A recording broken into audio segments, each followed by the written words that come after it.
Zee helpline मध्ये आपलं स्वागत। सुरुवात करूयात आपण झी हेल्पलाईन मधल्या हक्काच्या सवालांची। कमी पावसाने राज्यामधल्या अनेक भागात तीव्र पाणी टंचाई सदृश परिस्थिती निर्माण झाली। मात्र पाऊस पडूनही नियोजनाअभावी काही गावं पाण्यापासून वंचित राहिलेत। रायगड जिल्ह्यामधल्या नेरळमध्ये देखील हीच परिस्थिती आहे। पाणी टंचाईमुळे या गावांमधल्या गावकऱ्यांना अशुद्ध पाणी प्यावं लागतं। दरवर्षी कोकणात धो पाऊस पडतो, मात्र उन्हाळ्यात पाणी टंचाई ही इथल्या अनेक गावांच्या पाचवीला पुजलेलीच।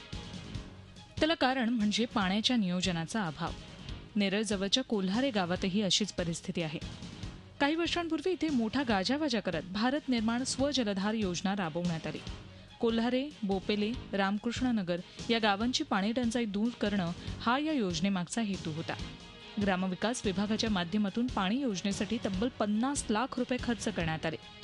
गावाजवळून वाहणाऱ्या उल्हास पण गावात पुरेसं आणि स्वच्छ पाणी कधी आलंच नाही। त्यामुळे हे गावकरी हैराण झाले। वारंवार वेळोवेळी आम्ही लोकांना सांगत आलेले, सत्ताधारी जे आहेत, जे कमिटीवाले लोक आहेत, पाणी कमिटीवाले, ते लोकांना वारंवार सांगत आलेले की पाणी खराब पाणी येते गावामध्ये, लोकांना पाण्याची सोय व्यवस्थित होत नाहीये। आणि जी उद्भव विहीर जी आहे त्या विहिरीमध्ये कोणताही पंप बसवला, झिरपून पाणी जात नाही, त्याच्यामध्ये गाळ बसलेला असतो, तो गाळ साफ करत नाहीये आणि तो पंप बाहेर बसवलेला पाण्यामध्ये डायरेक्ट। आणि त्या पाण्याच्या वर जे म्हशी वगैरे बसतात, तो म्हशी बसलेला पाणी सरळ पाणी त्या पंपामधून तो खेचला जातो आणि गावामध्ये लोकांना तो पिण्यास पाठवला जातो। स्थानिक पाणी कमिटी आणि ग्रामपंचायतीत वारंवार तक्रार करूनही शुद्ध आणि मुबलक पाणी मिळत नसल्यानं अखेर ग्रामस्थांनी झी हेल्पलाईनकडे संपर्क करून दाद मागितली।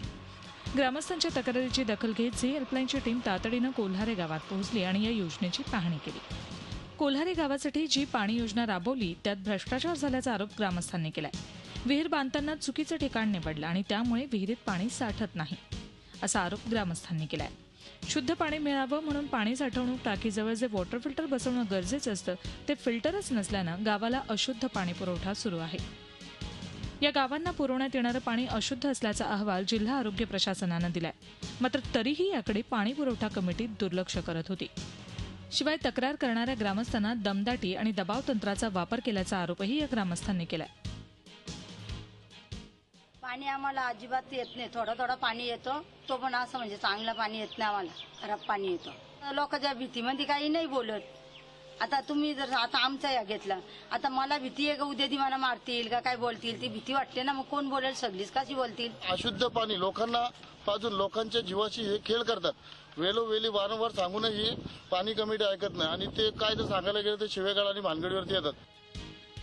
या ग्रामस्थांना स्वच्छ आणि मुबलक पाणी पुरवठा होण्यासाठी झी हेल्पलाईनच्या टीमनं कर्जत पंचायत समितीचं कार्यालय गाठलं। गटविकास अधिकारी आणि ग्रामविकास अधिकाऱ्यांना याबाबत विचारलं।